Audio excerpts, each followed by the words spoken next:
Ito guys, mga rubber shoes. Oh, itong mga rubber shoes. Ang gaganda rin. Kaso nga lang, malalaki ang sizes. Ito maganda oh. Ang ganda niyan oh. Ang ganda-ganda. Malalaki lang ang sizes niya. Ano ba ito? Skechers. 95.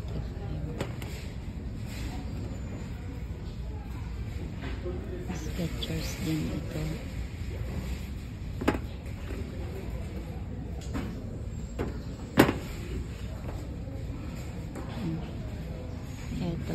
Ito guys.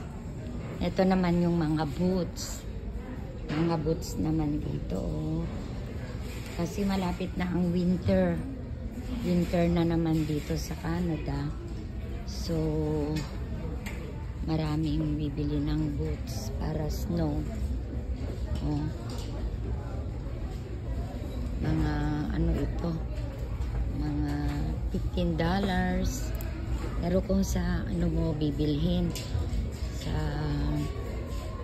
shop or boutique, mahal. Mga siguro 100 plus ganun. Depende sa style. Madami mga high heels.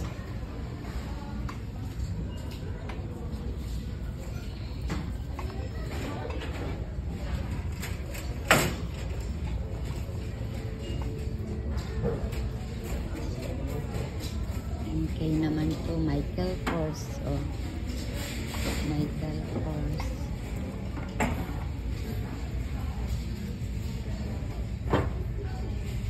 Mga panglalaki naman dito. Mga shoes ng lalaki. Oh.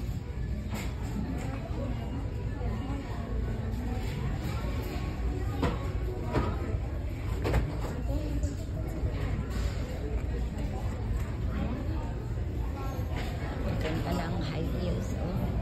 Itong mga high heels. Ang gaganda, oh.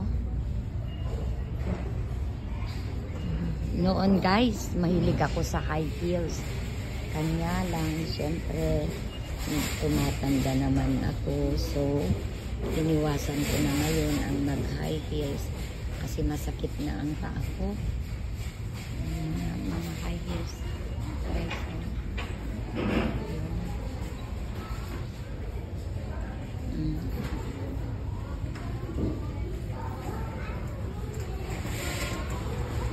Department ito ng bags and shoes dito sa thrift store, isang thrift store sa Canada.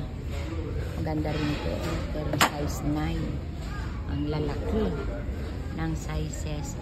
Ang mga ito galing sa mga tao guys, mga donations ganun, then inaano nila, binebenta nila para pang-donate naman sa mga organisasyon, ganun. So, okay guys. Punta ulit tayo sa ibang department. So, thank you. Thanks for watching. Love you all. Bye-bye.